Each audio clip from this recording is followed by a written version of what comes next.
प्यारे अभ्यर्थियों नमस्कार। स्वागत है आप सभी का आपके अपने YouTube channel RP study fever में।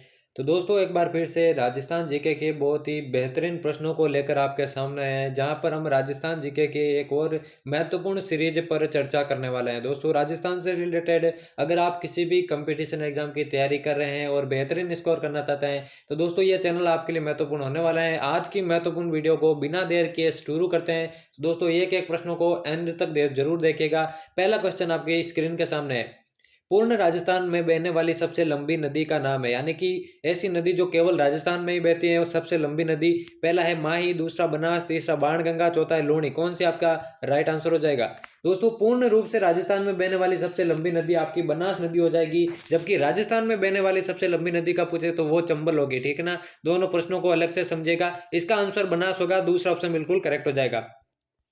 बढ़ते हैं अगले प्रश्न की ओर। राजस्थान का भीष्म पितामह किसे कहा जाता है? पहला है राणा सांगा, दूसरा राणा कुंभा, तीसरा कुंवर चुंडा, चौथा है राणा लाखा। कौन सा आपका राइट आंसर हो जाएगा? इस प्रश्न के राइट आंसर की बात करें सभी अभ्यर्थियों को कमेंट में आंसर देना है। राजस्थान का जो भीष्म पितामह है दोस्तों कुंवर चुंडा को कहा जाता है। तीसरा ऑप्शन बिल्कुल आपका करेक्ट हो जाएगा। अगला प्रश्न दोस्तों, गिद्दड़ नृत्य का संबंध किस स्थान से है? गिद्दड़ नृत्य का संबंध किस स्थान से है? पहला ऑप्शन है मेवाड़, दूसरा बीकानेर, तीसरा है शेखावटी, चौथा है जयपुर। कौन सा आपका राइट आंसर हो जाएगा? सभी को आंसर देना है। बात करें दोस्तों गिद्दड़ नृत्य की तो ये प्रसिद्ध है दोस्तों आपके शेखावटी क्षेत्र में। ठीक है ना, चूरू, सीकर, झुंझुनू 3 जिले शेखावटी क्षेत्र के अंतर्गत आते हैं। सी ऑप्शन बिल्कुल आपका करेक्ट हो जाएगा। अगला है दोस्तों, दादू पंथ का प्रमुख केंद्र कौन सा है? ठीक है ना, दादू पंथ की स्थापना संत दादू दयाल ने की थी। ठीक है ना, जिनका जन्म आपको मालूम है अहमदाबाद के अंदर हुआ था। तो दादू पंथ का प्रमुख केंद्र पहला अजमेर, दूसरा पीपासर, तीसरा भीनमाल, चौथा नारायणा। राइट आंसर कमेंट करना है। इसका राइट आंसर की बात करें तो दोस्तों दादू पंथ का जो प्रमुख केंद्र है वो नारायणा में स्थित है। डी ऑप्शन बिल्कुल करेक्ट हो जाएगा।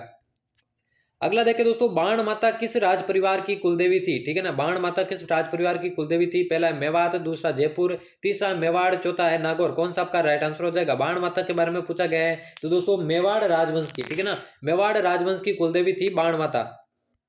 अगले प्रश्न की ओर बढ़े। बांसवाड़ा का मानगढ़ धाम किस समुदाय से संबंधित है? दोस्तों एक एक प्रश्न महत्वपूर्ण है, एक एक प्रश्न का आंसर आप देने की कोशिश जरूर कीजिएगा। बांसवाड़ा का जो मानगढ़ धाम है कौन से समुदाय से संबंधित है? पहला है मीणा, दूसरा भील, तीसरा गरासिया, चौथा है सहरिया।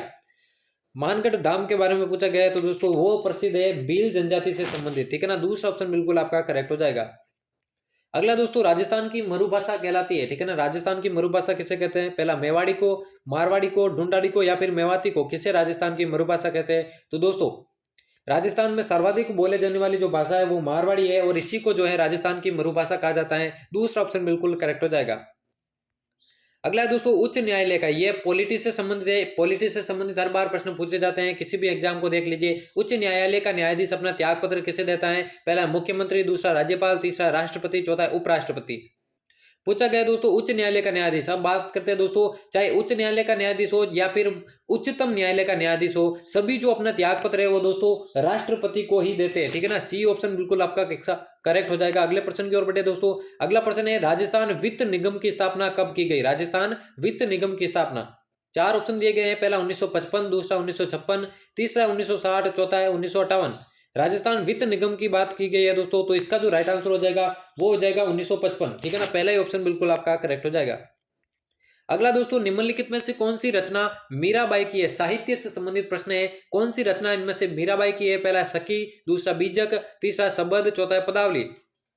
दोस्तों ये तीनों तो आप देख सकते हैं, ये तीनों तो मीराबाई की रचना नहीं है, लेकिन जो चौथी है पदावली वही आपका राइट आंसर हो जाएगा। पदावली जो है मीराबाई की रचना है, इसलिए चौथा ऑप्शन बिल्कुल करेक्ट हो जाएगा। दोस्तों वीडियो को एंड तक जरूर वॉच करना है और अभी तक आपने चैनल को सब्सक्राइब नहीं किया तो जल्दी से सब्सक्राइब करके बेल आइकन को प्रेस कर देना, क्योंकि इसी तरह की महत्वपूर्ण वीडियोस आपको आगे भी देखने को मिलेगी। और जो भी नोटिफिकेशन वगैरह कंपटीशन एग्जाम से रिलेटेड आते हैं उनके बारे में सर्वप्रथम जानकारी इस चैनल पर आपको मिलेगी, तो चैनल को सब्सक्राइब जरूर करना है। 11वां प्रश्न है, मारवाड़ हितकारिणी सभा का गठन किसने किया था? पहला चांदमल सुराणा, दूसरा माणिक्यलाल वर्मा, तीसरा हरिभाई किंकर, चौथा जयनारायण व्यास। इनकी फ्री में पीडीएफ प्राप्त करने के लिए आप टेलीग्राम चैनल को ज्वाइन कर सकते हैं। टेलीग्राम चैनल की जो लिंक है वो डिस्क्रिप्शन में दे रखी है, वहां से जाके आप टेलीग्राम ज्वाइन कर सकते हैं फ्री पीडीएफ प्राप्त करने के लिए। इसका जो राइट आंसर होगा दोस्तों, चांदमल सुराणा ने आपके जो है मारवाड़ हितकारिणी सभा का गठन किया था। पहला ऑप्शन बिल्कुल करेक्ट हो जाएगा। अगला दोस्तों, कौन सा आभूषण सिर पर नहीं पहना जाता है? पहला मेमंद, दूसरा बोर, तीसरा रकड़ी, चौथा कंदोरा। तो दोस्तों ऊपर के जो तीनों आभूषण है वो सिर में पहने जाते हैं, चाहे मेमंद हो, बोर हो या फिर रकड़ी। लेकिन जो चौथा ऑप्शन है कंदोरा, वो सिर का आभूषण नहीं है बल्कि कमर में पहना जाता है। चौथा ऑप्शन बिल्कुल आपका करेक्ट हो जाएगा। अगला दोस्तों, राजस्थान में मीणा जनजाति सर्वाधिक कहाँ पाई जाती है? आपको मालूम है मीणा जनजाति जो है आपके राजस्थान के पूर्वी क्षेत्र में पाई जाती है, लेकिन यहाँ पे जिले दे रखे हैं, कौन से जिले में सर्वाधिक पाई जाती है? पहला सीकर, दूसरा जयपुर, तीसरा कोटा, चौथा है अलवर। तो दोस्तों राजस्थान में जो मीणा जनजाति है वो सर्वाधिक जयपुर जिले में पाई जाती है। दूसरा ऑप्शन बिल्कुल करेक्ट हो जाएगा। अगले प्रश्न की ओर बढ़े। अगला प्रश्न है, सुशीर वाद्यों में सर्वश्रेष्ठ है? आपको मालूम है सुशीर वाद्य जो हवा से फूंक मारकर बजाए जाते हैं मुंह से, उन्हें सुशीर वाद्य कहते हैं। पहला है शहनाई, दूसरा अलगोजा, तीसरा सतारा, चौथा है मोरचंग। कौन सा जो है सुशीर वाद्य में सर्वश्रेष्ठ है? तो दोस्तों शहनाई जो है सर्वश्रेष्ठ है, जो कि विवाह आदि फंक्शंस में जो है बजाई जाती है सुशीर वाद्य यंत्रों में। पहला ऑप्शन बिल्कुल करेक्ट हो जाएगा। अगला दोस्तों, किस देवी को कभी भी मांस का भोग नहीं लगाया गया? कौन सी देवी को कभी भी मांस का भोग नहीं लगाया गया? पहला है आई माता, दूसरा शीतला माता, तीसरा केला देवी, चौथा है नागणेची माता। तो दोस्तों केला देवी जो माता है जिनका मंदिर करौली में बढ़ता है, उनको जो है कभी भी मांस का भोग नहीं लगाया गया, इसलिए सी ऑप्शन बिल्कुल आपका करेक्ट हो जाएगा।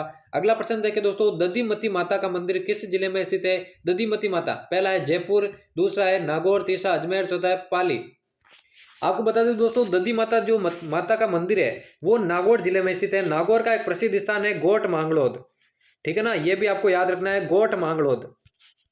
गोट मांगलोद ये भी आपको याद रखना है। इस स्थान पर जो है दधिमती माता का मंदिर बढ़ता है, इसलिए बी ऑप्शन बिल्कुल आपका करेक्ट हो जाएगा। अगला प्रश्न है, निम्न में से कौन सा सुमेलित नहीं है? राजस्थान के दुर्गों से रिलेटेड ये प्रश्न है दोस्तों। मेहरानगढ़, जोधपुर, जूनागढ़, बीकानेर, रणथंभौर, सवाईमाधोपुर, लोहागढ़ और जैसलमेर, कौन सा आपका राइट आंसर हो जाएगा? बात करें दोस्तों जोधपुर जिले की, ठीक है ना, जोधपुर का जो मेहरानगढ़ है ये बिल्कुल सही है। इसका जो निर्माण है दोस्तों राव जोधा ने करवाया था, ठीक है ना, राव जोधा ने करवाया था, इसलिए ये तो सुमेलित है। दूसरा है दोस्तों जूनागढ़ बीकानेर, इसका निर्माण जो है बीकानेर के शासक राय सिंह ने करवाया था, यह भी बीकानेर के अंदर ही स्थित है। तीसरा है दोस्तों रणथंभौर सवाईमाधोपुर, इसका निर्माण जो है रणथंभन देव ने करवाया था, यह भी बिल्कुल करेक्ट है। और जो चौथा ऑप्शन है दोस्तों लोहागढ़, इसका निर्माण जो है आपके बदन सिंह ने करवाया था, ठीक है ना, बदन सिंह, माफ कीजिएगा सूरजमल ने कराया था, आई थिंक सूरजमल ने इनका निर्माण करवाया था, लेकिन यह जैसलमेर में नहीं है दोस्तों, यह स्थित है आपके भरतपुर में, यह स्थित है आपके भरतपुर में, इसलिए यही आपका करेक्ट हो जाएगा। यही असुमेलित है, इसलिए डी ऑप्शन बिल्कुल आपका करेक्ट हो जाएगा। अगला दोस्तों 18वां, राजस्थान के एकीकरण के समय जोधपुर के शासक कौन थे? राजस्थान के एकीकरण के समय जोधपुर के शासक, पहला हनुवंत सिंह, दूसरा उदयबान सिंह, तीसरा शार्दुल सिंह, चौथा है भीम सिंह। बात करें दोस्तों राजस्थान के एकीकरण के समय जोधपुर के जो शासक थे उनका नाम है दोस्तों हनुवंत सिंह, पहला ऑप्शन बिल्कुल करेक्ट ऑप्शन है। अगला दोस्तों, राजस्थान जाट क्षेत्रीय सभा कब बनाई गई थी? राजस्थान जाट क्षेत्रीय सभा, पहला 1911, दूसरा 1930, तीसरा 1931, चौथा 1938, कौन सा आपका राइट आंसर हो जाएगा? बात करें दोस्तों राजस्थान जाट क्षेत्रीय सभा की, इसकी स्थापना जो है 1931 में की गई थी, सी ऑप्शन बिल्कुल आपका करेक्ट आंसर हो जाएगा। अगला दोस्तों, कच्छवा राजवंश की प्रथम राजधानी थी, इसे आप कच्छवा वंश भी कहते हैं, जयपुर वंश भी कह सकते हैं, आमेर राजवंश भी कह सकते हैं, ठीक है ना, सभी इसी के नाम है। तो कच्छवा वंश की प्रथम राजधानी कौन सी थी? पहला अलवर, दूसरा जयपुर, तीसरा दौसा, चौथा आमेर। तो दोस्तों कच्छवा राजवंश की जो प्रथम राजधानी थी वो थी दौसा, सी ऑप्शन बिल्कुल आपका करेक्ट हो जाएगा। अगला दोस्तों 21वां, खातौली का युद्ध कब हुआ था? राजस्थान के जितने भी प्रसिद्ध युद्ध है उन सबको आपको याद करना है, क्योंकि इनमें से प्रश्न जरूर पूछे जाते हैं। पूछा गया है खातौली का युद्ध, पहला है 1526, दूसरा 1527, तीसरा 1518, चौथा है 1517। बात करें दोस्तों खातौली के युद्ध की तो 1518 में ये युद्ध हुआ था, और 1518 में एक और युद्ध हुआ था बाडी का युद्ध। यह युद्ध दोस्तों आपके मैं बता दूं इब्राहिम लोदी और राणा सांगा के बीच हुआ था। खातौली का जो युद्ध है 1518 में राणा सांगा और इब्राहिम लोदी के बीच हुआ था, जिसमें राणा सांगा की विजय हुई थी, और इसी युद्ध में राणा सांगा ने अपना एक पैर भी गवा दिया था, ठीक है ना, सी ऑप्शन बिल्कुल आपका इसका करेक्ट हो जाएगा। अगला दोस्तों प्रसिद्ध सभ्यता स्थल तिलवाड़ा कहां पर स्थित है? पहला नागौर, दूसरा बाड़मेर, तीसरा जयपुर, चौथा चित्तौड़गढ़। पूछा गया है दोस्तों तिलवाड़ा के बारे में कहां पर स्थित है, तो बाड़मेर जिले में आपके तिलवाड़ा स्थित है, दूसरा ऑप्शन बिल्कुल आपका करेक्ट हो जाएगा। उम्मीद करता हूं दोस्तों वीडियो पसंद आ रही होगी। वीडियो पसंद आ रही है तो वीडियो को लाइक कर दीजिए और चैनल को सब्सक्राइब कर दीजिए। अगला प्रश्न है दोस्तों, कौन सा शहर राजस्थान का हृदय कहलाता है? पहला है नागौर, दूसरा अजमेर, तीसरा जयपुर, चौथा है कोटा। बात हो रही है दोस्तों राजस्थान के हृदय की, तो अजमेर जिले को आपका जो है राजस्थान का हृदय कहा जाता है, क्योंकि बीचों बीच में यह है, ठीक है ना, बी आपका बिल्कुल राइट ऑप्शन हो जाएगा। अगला प्रश्न देखिए दोस्तों 24वां है, राजस्थान में ये दोस्तों जनसंख्या से रिलेटेड है, ठीक है ना, जनगणना से रिलेटेड है, जनसंख्या से रिलेटेड है। राजस्थान में 2011 में महिला साक्षरता दर कितनी रही थी? सेकंड ग्रेड 2011 में आया हुआ प्रश्न है। 2011 की जनगणना के अनुसार आपको बताना है, पहला 66.0%, दूसरा 79.2%, तीसरा 52.1%, चौथा है 76.38%। पूछा गया दोस्तों महिला साक्षरता दर की, तो 52.1% जो है महिला साक्षरता दर रही थी 2011 में, सी ऑप्शन इसलिए बिल्कुल करेक्ट हो जाएगा। और आज के महत्वपूर्ण प्रश्नों की सीरीज का ये लास्ट प्रश्न है दोस्तों, बहुत ही महत्वपूर्ण प्रश्न है। फुलवारी की नाल अभ्यारण्य कौन से जिले में स्थित है? ठीक है ना, फुलवारी की नाल कौन से जिले में स्थित है? पहला चित्तौड़गढ़, दूसरा बूंदी, तीसरा चूरू, चौथा उदयपुर। आप सभी नोट कर लीजिए दोस्तों, फुलवारी की नाल अभ्यारण्य जो है उदयपुर जिले में स्थित है, इसलिए चौथा ऑप्शन आपका बिल्कुल करेक्ट हो जाएगा। तो दोस्तों यहाँ पर हमारे 25 महत्वपूर्ण प्रश्नों की सीरीज समाप्त होती है। आगे भी इसी तरह की महत्वपूर्ण वीडियोस आपको इस चैनल पर देखने को मिलेगी, इसलिए चैनल को सब्सक्राइब करके बेल आइकन को प्रेस कर देना आगे भी इसी तरह की महत्वपूर्ण वीडियोस पाने के लिए।